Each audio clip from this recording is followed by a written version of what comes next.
아멘. 우리 옆에 계신 분 인사합니다. 주님의 이름으로 사랑하고 축복합니다. 주님의 이름으로 사랑하고 축복합니다.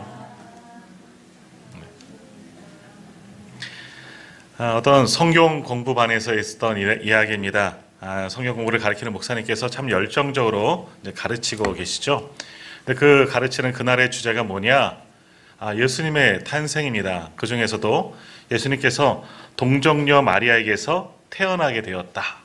처녀의 몸에서 탄생하게 되었다. 이 부분을 같이 나누고 또 많은 분들이 은혜 가운데 이 말씀을 배우게 되었습니다.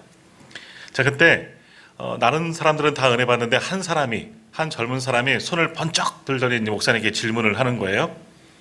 목사님, 저는 이해가 되지 않습니다. 목사님, 농담하시는 것 아니십니까? 어떻게 처녀가 아이를 낳습니까? 그런 얘기 그만하시고요. 다른 말씀 좀 전해주세요. 예수님 좋은 일 하신 거 참 많이 있지 않습니까? 이 동정녀 탄생 저는 잘 모르겠으니까 믿지 못하겠으니까 다른 것 좀 이야기해 주세요 라고 이제 질문을 한 겁니다. 자, 그래서 목사님께서는 그래도 이 동정녀 탄생 우리가 참 신비이죠. 우리가 지난 사도신경 강의를 통해서 말씀을 나누었지만 처녀의 몸에서 성령으로 잉태되어서 태어나게 되시는 것, 이것은 우리 과학적이나 우리 이성으로는 이해할 수 없는 하나님의 신비입니다. 그러니까 이것을 믿어야지 예수 그리스도를 우리가 온전히 믿을 수 있다. 이것을 믿어야 합니다. 이 청년을 또한 설득하고 가르치면서 계속해서 말씀을 진행하려고 하는데 이분이 그러지 않는 거예요. 계속 소위 말하는 태클을 거는 거죠. 그건 저는 못 믿습니다. 다른 이야기나 하십시오. 막 계속 그러는 거예요. 근데 이 성경 공부 모임이 어떤 모임이냐? 연예인들 모임입니다. 예능교회, 연예인교회죠. 예능교회에서 이렇게 연예인들 모인 교회에서 이 성경 공부를 이렇게 가르치는 거예요. 근데 이 아까부터 이 젊은 사람, 이분도 젊은 연예인입니다. 계속해서 자기는 믿지 못하겠다. 어떻게 처녀의 몸에서 태어날 수가 있느냐? 상식적으로, 과학적으로도 이해가 안 된다. 다른 거 이야기해달라. 계속해서 이런 질문을 하고 목사님이 뭐만 이야기하시면 계속 딴 말을, 곤란한 질문들만 계속 하는 겁니다. 그러니까 처음에는 은혜로 시작했다가 성경 공부가 참 분위기가 이상해졌습니다. 사람들이 눈살을 찌푸리고 은혜가 이제 사라지기 시작했죠. 그런데도 이 젊은 연예인은 계속해서 목사님에게 딴지를 걸고 계속 엉뚱한 질문만 하는 겁니다. 자, 그런데 그 성경 공부하는 가운데 가장 연예계 원로 분이 한 분 앉아 계셨습니다. 그분이 누구냐? 코미디언 구봉서 장로님이십니다. 이분이 이제 화가 난 거예요. 참고 오늘 고난은 인내를, 이렇게 청가대 찬양 불러주셨는데요. 인내하라 말씀하시는데 이분이 인내하면서 참고 하다가 화가 난 거예요. 그래서 벌떡 일어나서 이야기하는 거예요. 야, 임마! 야, 마리아의 신랑 요셉도 믿었는데 넌 왜 못 믿어? 그러셨다는 거예요. 맞는 말이죠. 이 처녀의 몸에서 태어난 이 마리아의 남편도 믿었어요. 그런데 왜 못 믿습니까? 왜 못 믿느냐? 참 일리 있는 말입니다. 자, 말씀을 믿는 것, 이것이 믿음입니다. 우리가 하나님의 이 말씀, 우리의 생각으론, 우리의 이성으론 또는 과학적으로 증명되어지지 않더라도 이 기록된 하나님의 말씀, 선포된 하나님의 말씀을 믿는 것, 내가 아멘 하고 그 말씀을 믿는 것, 그것이 바로 우리의 믿음입니다. 믿음이란 뭡니까? 기록된 성경을 믿지 않느냐, 믿느냐, 이것의 문제라고 성경은 우리에게 말씀하고 있습니다. 자, 예수님께서도 당시 종교 지도자들이 예수님을 믿지 못하죠. 그것은 무슨 이유냐라고 말씀하시기를 결국 그들이 성경을 다 믿지 못하기 때문에 나도 믿지 못하는 거다. 요한복음 5장 46절 47절에 보면 이런 말씀이 있습니다. 모세를 믿었더라면 또 나를 믿었으리니 이는 그가 나에게 대하여 기록하였습니다. 그러나 그의 글도 믿지 아니하거든 어찌 내 말을 믿겠느냐라고 주님 말씀하셨습니다. 모세를 믿었더라면, 모세가 기록한 글을 믿었더라면 구약을 가리키는 겁니다. 더욱이 좁혀서 말하면 모세오경을 말하는 것이죠. 성경에 이미 구약에 예수 그리스도에 대해서, 메시아에 대해서 기록한 말씀, 예언되어지는 말씀들이 너무나 많이 있는데 그 말씀을 믿지 않기 때문에, 신뢰하지 않기 때문에 하나님의 아들 예수 그리스도, 그분이 그 앞에 있음에도 바리새인들은 믿지 못한다는 겁니다. 그들은 말씀을 알고 가르치는 자이긴 하지만 말씀을 믿지 못하기 때문에 예수님이 누구신지도 알지 못하고 그를 온전히 믿지 못하였다라는 말씀입니다. 그러므로 믿음은 무엇이겠습니까? 믿음, 바로 성경에 기록된 이 말씀, 이 기록된 하나님의 말씀을 믿는 것, 그리고 이 기록된 대로 예수님이 나를 위해 죽으셨고 그분으로 인하여 내가 구원받았음을, 영생을 얻게 되었음을 믿는 것, 바로 그것이 우리가 가져야 할 믿음입니다. 자, 그런데 사람들은 어떻습니까? 내가 이해해야만, 증명되어져야만 믿는다라고 말합니다. 그러나 증명돼야지만, 이해돼야지만 믿는 것이 아니라 믿으면 이해되고 믿으면 증거가 되는 겁니다. 알아야 믿는 것이 아니라 믿음을 통해서 우리가 더 깊이 알게 되는 것입니다. 그러므로 우리를 사랑하시는 하나님을 정말 한번 내가 믿어보십시오. 그리고 우리를 구원하시기 위해서 사람의 몸을 입으시고 이 땅 가운데 오신, 정말 동정녀 몸에서 탄생하신, 성령으로 출생하신 예수 그리스도를 한번 믿어보십시오. 그럴 때 그 믿음을 통해서 우리가 예수님을 깊이 알아가게 될 것이고 하나님을 더욱더 나의 하나님으로 우리가 믿게 된다라는 겁니다. 믿음을 통해서 온전히 우리 모든 것을 알아갈 수가 있다라는 겁니다. 그러나 내 이성으로 증명되지 않는 사실, 과학적으로 입증될 수 있느냐, 이렇게 이야기하는 사람들은 온전히 믿지 못할 뿐이죠. 믿지 못하면 하나님을 알지 못하고 믿지 못하기에 그들에게는 구원도 임하지 않는다라는 겁니다. 믿어야지만 온전히 알게 되는 것이고 믿음을 통해서 오늘 우리가 구원을 얻게 되는 줄 믿습니다. 더욱이 믿음을 통해서 하나님께서 기뻐하십니다. 히브리서 11장 6절 말씀입니다. 믿음이 없이는 하나님을 기쁘시게 하지 못하나니 하나님께 나아가는 자는 반드시 그가 계신 것과 또한 그가 자기를 찾는 자들에게 상 주시는 이심을 믿어야 할지니라 라고 말씀하셨습니다. 믿음이 없이는 하나님을 기쁘시게 하지 못한다. 믿음으로 우리가 하나님 앞에 나아가야 한다. 예수 그리스도를 온전히 믿어야 한다. 그는 자기를 찾는 자들에게 상 주신다. 여기서 말씀하는 상, 성경에서 모두를 말씀하시는 상급은 구원입니다. 믿음을 통해서만 구원에 이를 수 있다라고 말씀합니다. 그러므로 오늘 우리는 온전히 믿는 우리 성도님들 다 되시기를 소망합니다. 그 믿음을 통하여서 오늘 우리가 구원을 얻게 된 줄 믿습니다. 자, 오늘날 예수님께서 길을 가시다가 사람들에게, 제자들에게 물으셨죠. 사람들이 나를 누구라 하느냐. 사람들의 믿음에 대해서 이제 질문하신 겁니다. 그때 제자들이 뭐라고 이야기합니까? 그들도 사람들에게 들은 대로 이야기하는 겁니다. 어떤 사람은 주님을 가리켜서 선지자 중에 하나라고 이야기합니다. 또는 예레미야나 엘리야라고 합니다. 죽었던 세례 요한이 다시 살아난 분이 주님이시라고 사람들은 이야기합니다. 들은 대로 그들도 이야기하는 겁니다. 그래서 주님께서 또다시 이제는 제자들에게 물으십니다. 그러면 사람들은 그렇게 이야기하지만 너희는 나를 누구라 하느냐? 그때 베드로가 이러한 고백을 하죠. 너무나 유명하고 잘 알고 있는 고백입니다. 마태복음 16장 16절입니다. 시몬 베드로가 대답하여 이르되 주는 그리스도시요 살아계신 하나님의 아들이십니다 라고 고백을 합니다. 우리는 당연히 그렇지요. 이게 뭐가 위대한 고백이고 대단한 고백입니까? 말씀하겠지만 당시 어느 누구도 이와 같은 고백을 한 사람이 없습니다. 많은 사람들 이야기가 뭡니까? 선지자 중에 한 분입니다. 예레미야나 엘리야와 같은 그런 위대한 선지자 있습니다. 아니 죽은 세례 요한이 살아난 것 같습니다. 이것 또한 제자들의 믿음의 고백이었는지 모릅니다.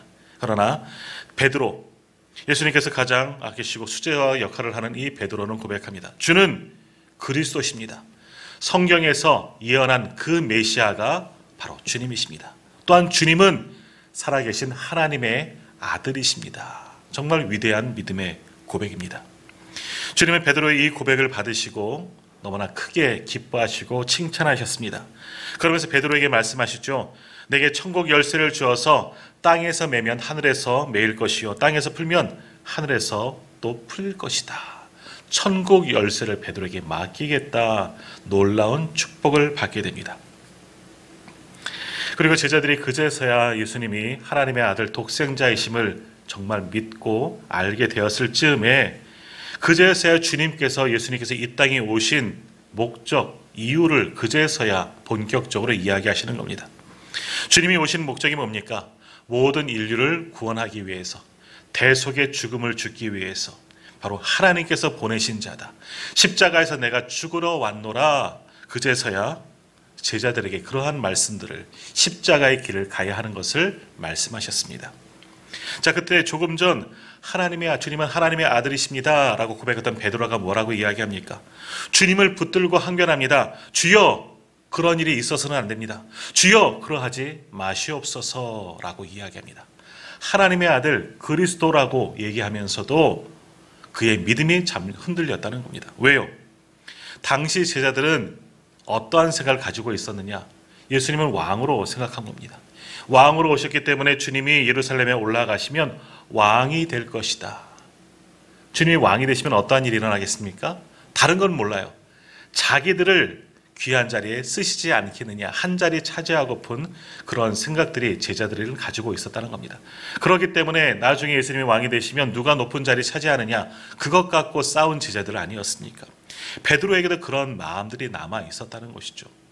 그렇게 왕이신 예수님이신데 그분이 죽겠다는 겁니다.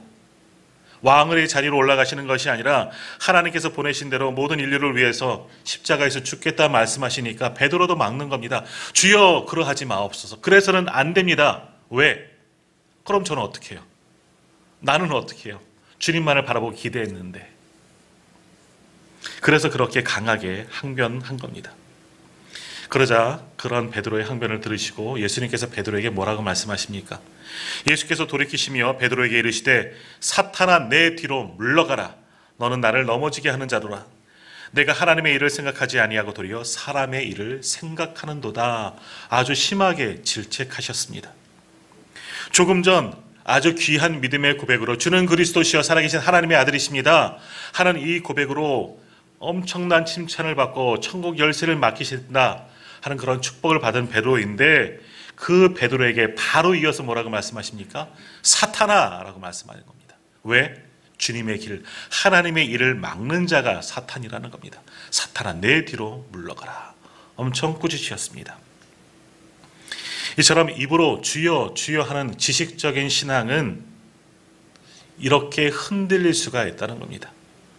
우리가 입으로 주여 주여 하는 그런 신앙만 가지고 있으면, 그것도 겉으로만 그런 믿음을 가지고 있으면 정말 믿음이 필요할 때 그 믿음이 온전히 다 사라져버리고 잃어버리게 된다라는 겁니다. 어쩌면 지금 한국교회가 그런 위기에 있지는 않습니까?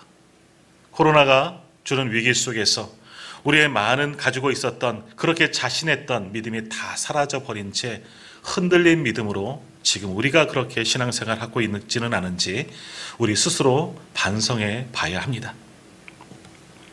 또 예수를 믿는다는 사람들 중에 이런 사람도 있습니다. 요한복음 9장에 보면요, 맹인이 치료받는 그런 기사가 나오고 있습니다.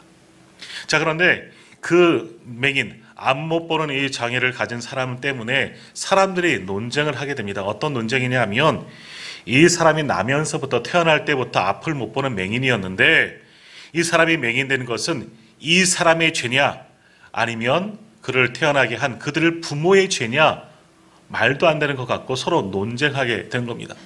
앞을 못 보는 이 사람이 불쌍하고 도와야 하는, 그런데 그런 마음은 전혀 없고, 이 사람이 앞을 못 보는 것, 맹인된 것 이유가 뭐냐, 그것을 따지고 논쟁하게 되었다라는 겁니다. 어느 누구도 손뜻 온전한 대답을 하는 이가 없고, 그의 죄다, 그의 부모의 죄다, 결국 죄 때문에 이 사람이 눈멀게 되었다, 결국 이런 이야기들만 계속 하고 있는 겁니다. 그래서 그렇게 논쟁하던 제자들에게 주님은 묻죠. 누구의 죄냐? 사람들이 예수님께 묻는 겁니다. 그럼 이 사람은 누구의 죄 때문에 그런 겁니까? 예수님께서 말씀하시죠. 요한복음 9장 3절입니다. 예수께서 대답하시되 이 사람이나 그 부모의 죄로 인한 것이 아니라 그에게서 하나님이 하신 일을 나타내고자 함이니라. 이 사람의 앞을 못 보는 것 죄 때문도 아니다. 지금 이를 통해서 하나님의 영광이 드러나고 하나님이 하실 일을 너희가 보게 할 것이다. 하나님께 모든 것을 맡깁니다. 그리고는 어떻게 하십니까? 침으로 흙을 이겨서 그의 눈에 바르시고 그에게 명령하사 실로암 못에 가서 씻으라고 그렇게 말씀하셨습니다. 이 맹인은 그저 주님이 시키는 대로 그 진흙 바른 눈을 가지고 실로암 못으로 가서 깨끗이 씻었습니다. 그러자 그동안 보지 못하던 눈이 떠지고 밝은 것을 보게 되었습니다. 주님께서 그를 치유하여 주셨다는 것이죠. 말씀하신 대로 하나님이 하시는 놀라운 역사를 모든 이들이 보게 되는 겁니다. 자, 그런데 이 사람을 오랫동안 본 사람들이 이것을 온전히 믿지 못하는 겁니다. 이 사람이 맹인된 이후로 맹인으로 태어나서 성전 문 앞에서 항상 구걸하였던 사람이기 때문에 앞을 보지 못하고 자기가 스스로 일을 할 수 없기 때문에 성전 문 앞에 앉아서 그저 빌어먹던 사람이라는 것을 모든 사람이 다 알고 있었습니다. 그런데 그 사람이 눈을 떴으니 아니야, 저 사람 맹인 아니야, 예전부터 구걸하던 그 사람 아니야, 비슷하게 생긴 다른 사람일 거야, 뭐 이런 이야기도 돌고 있는 겁니다. 그러자 그 맹인 고침받은 사람이 아니에요, 내가 바로 그 사람입니다. 얼마 전까지도 내가 앞을 못 보고 성전 문 앞에서 이 자리에서 구걸하던 사람이 바로 나입니다 하고 이야기를 하게 됩니다. 그러자 많은 사람들이 놀라면서 그러면 어떻게 네가 눈을 떴느냐, 어떻게 앞을 보게 되었느냐라고 묻습니다. 그러자 예수라는 사람이 진흙을 이겨 내 눈에 바르고 실로암에 가서 씻으라고 하였더니 내 눈이 뜨게 되어졌다. 내가 이렇게 앞을 보게 되었다. 예수라는 사람이 나를 고쳐주었다라는 이야기를 하게 됩니다. 자, 그런데 하필 그 날이 안식일이었습니다. 유대 율법으로 다 아무것도 하지 않는 쉬는 날이죠. 그래서 예수님을 시기하던 바리새인들이 이 앞 못 보는 사람이 고침받는 기적이 일어나고 하나님이 하신 일을 바라보는 것이 아니라 왜 안식일에 이와 같은 일을 하느냐 시비하고 이것에 율법에 걸려 잘못되었다, 예수님을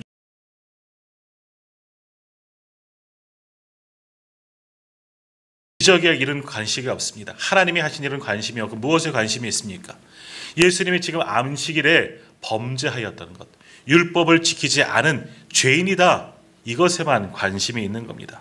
정말 믿음으로 하나님이 하실 일을 바라봐야 하는데 그것을 보지 않고 믿음이 없으니까 단지 보여주는 율법을 어긴 일, 저 사람은 죄인이다, 이것을 이야기하는 겁니다. 그래서 아니다, 하나님의 능력을 하는 것이다 하는 사람들이 있지요. 바리새인들은 계속해서 이 사람은 죄인이다 이야기를 하고 있지요. 그래서 결국 어떻게 됩니까? 바리새인들이 맹인이 눈을 뜬 것을 믿지 않고 맹인의 부모를 불러서 상황을 알아보게 되었다는 겁니다. 그래서 부모들은 뭐라고 이야기합니까? 자신의 아들은 분명히 맹인으로 태어났다, 날 때부터 앞을 못 보는 사람으로 태어났다, 그런데 그가 어떻게 눈을 떴는지는 우리는 모르겠고 그도 성인이 장성한 사람이 그에게 다시 물어보라, 손을 뗀 겁니다. 부모들도. 왜요? 예수를 믿는 사람들, 그리스도라고 시인하는 사람들은 다 잡아갈 것 같으니까 부모들조차도 자신의 아들이 고침을 받고 밝은 것을 보게 되었는데도 나는 모르겠소 라고 이야기를 하며 발을 뺀 겁니다. 그러자 바리새인이 다시 맹인되었던 사람을 불러서 이야기하죠. 그래서 어찌 되어서 네가 낫게 되었는지 소상히 얘기하라. 그리고 너를 고친 그 예수는 안식일을 범했으니 죄인이다 하는 그런 이야기를 하게 됩니다. 그러자 맹인되었다가 고침을 받은 이 사람이 이렇게 이야기합니다. 요한복음 9장 25절입니다. 대답하되 그가 죄인인지 내가 알지 못하나 한 가지 아는 것은 내가 맹인으로 있다가 지금 보는 그것이니이다. 예수라는 사람, 내가 그가 누구인지, 그가 죄인인지, 당신들이 말한 대로 죄인인지는 내가 알지 못하지만 내가 아는 것은 뭐냐?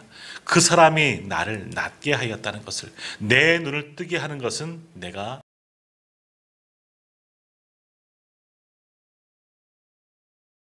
죄인이라고 하나 이 맹인은 자신의 눈을 뜨게 한 놀라운 일을 경험하지 않았습니까? 그분이 바로 예수님이라는 사실은 부인할 수가 없었던 겁니다. 예수님이 어떠한 분이신지 온전히 알지는 못하지만 믿지는 못하지만 그분이 하신 일을 내가 경험하였기 때문에 예수님이 나를 고쳐주셨습니다. 이것은 확실히 믿고 있었다라는 겁니다. 다시 말하면 이 사람은 예수님의 은혜를 경험했습니다. 체험적인 신앙을 가진 사람이라는 겁니다. 그렇기 때문에 어떠한 가치가 흔들려도 예수님을 온전히 믿는 믿음이 이 사람에게는 있었다는 겁니다.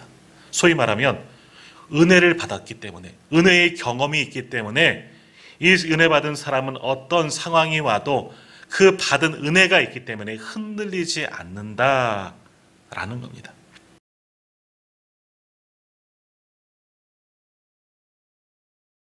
한 가지 흠이 있죠. 이 사람의 고백을 다시 한번 들어보십시오.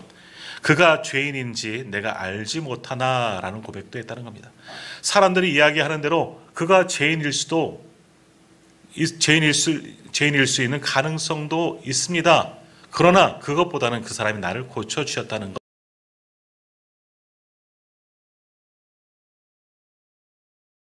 예수님을 경험하고 예수님을 통해서 은혜를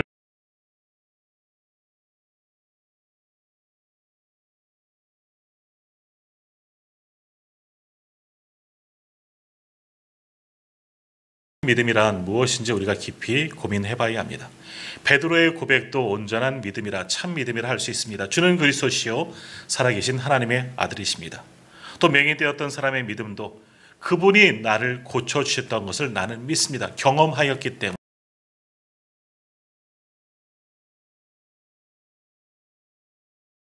할 수 있습니다.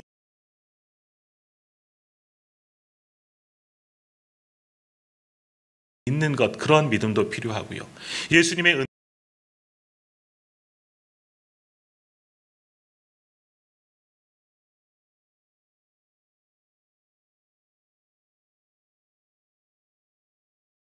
이 둘의 믿음이 합친 그런 신앙인들의 모습이 나오고 있습니다. 바로 사마리아 여인의 전도를 받고 예수를 믿게 된 수가성 사람들, 사마리아 사람들의 그 믿음이 기록되어져 있습니다. 그들은 예수님의 구주이심을 깨닫고 들어서 알게 되었고 경험해서 알게 된 그 믿음을 가지고 있기 때문에 그들은 예수님에 대해서 이와 같이 고백하고 있는 겁니다. 그것이 42절 말씀입니다. 한번 같이 읽어보도록 하겠습니다. 오늘 보면 요한복음 4장 42절 같이 읽겠습니다. 그 여자에게 말하되 이제 우리가 믿는 것은 내 말로 인함이 아니니 이는 우리가 친히 듣고 그가 참으로 세상의 구주신 줄 알미라 하였더라. 아멘. 자, 무슨 말씀이냐?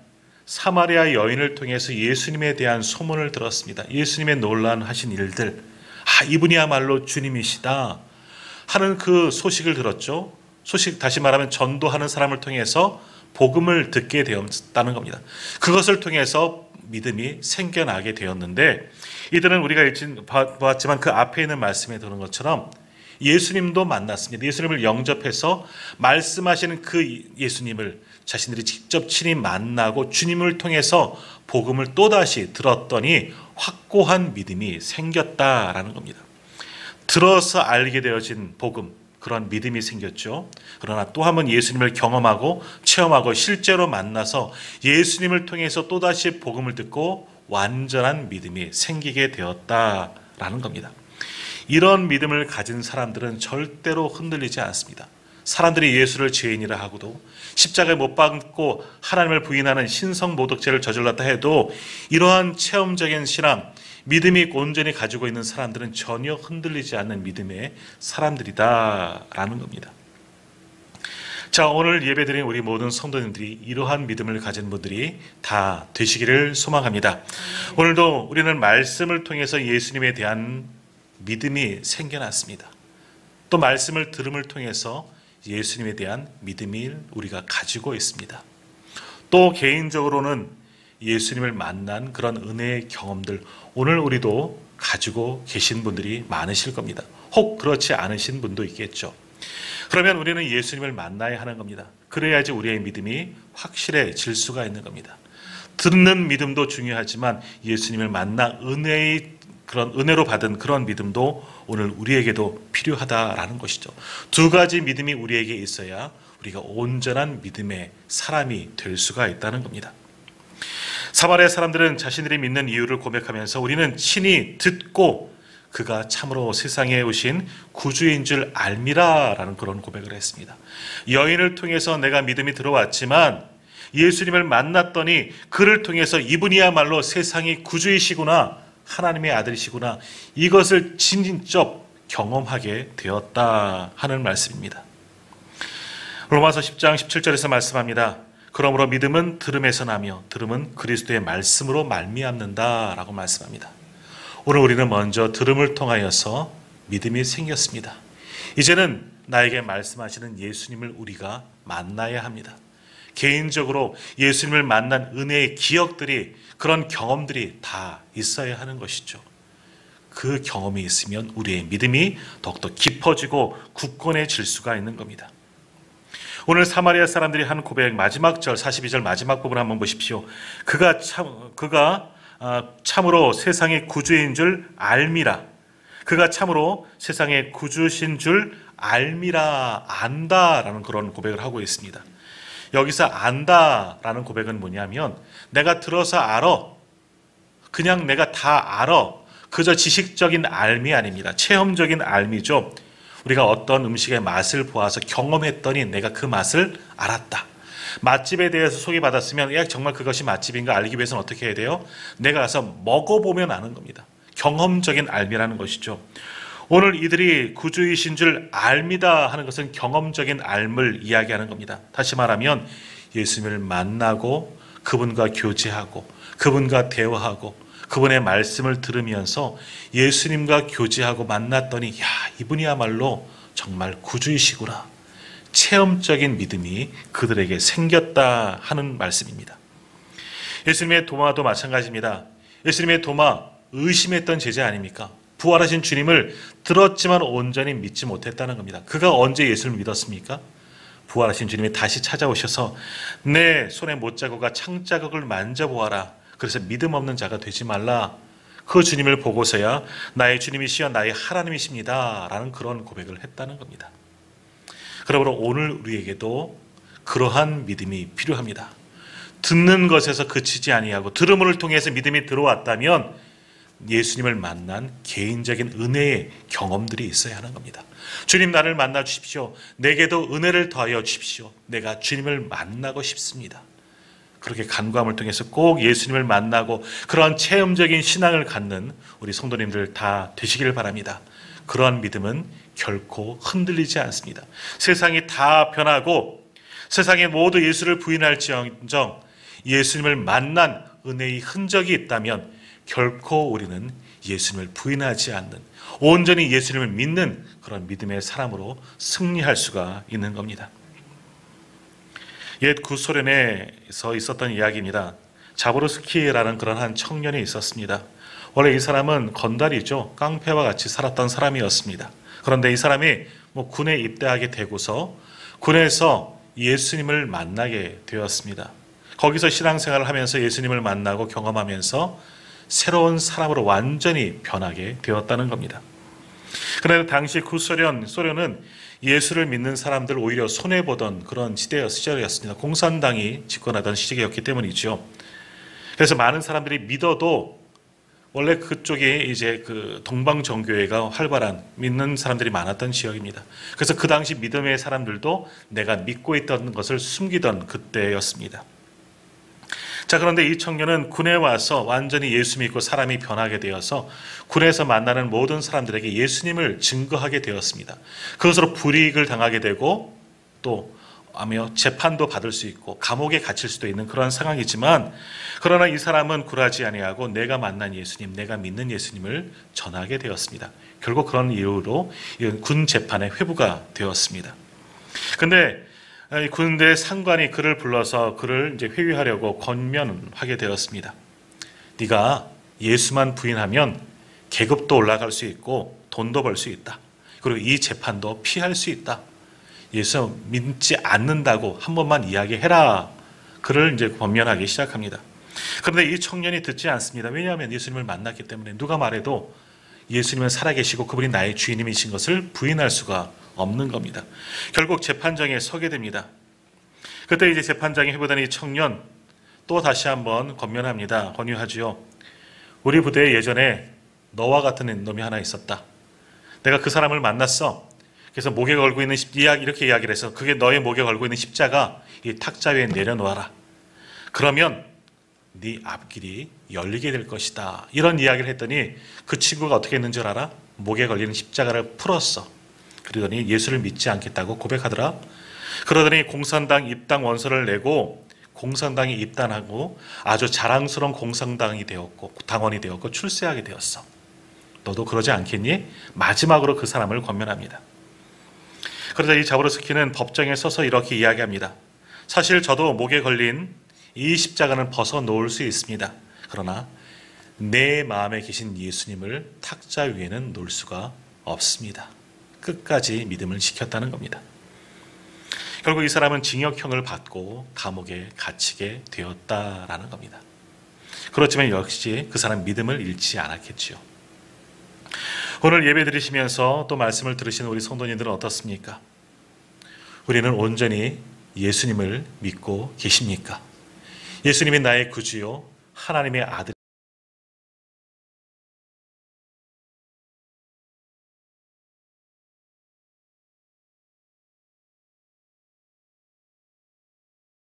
그런 확고한 믿음이 오늘 내 안에 있습니까? 바라기는 십자가 위에서 나를 위해서 죽으시고 찢기시고 다 내어주신 주님을 나의 구주로 꼭 믿는 저와 우리 성도님들 다 되시기를 바랍니다. 그 믿음을 통해서만 우리가 구원을 얻을 수가 있는 겁니다. 예수 잘 믿는 우리 모두가 다 되시기를 주님의 이름으로 축원합니다.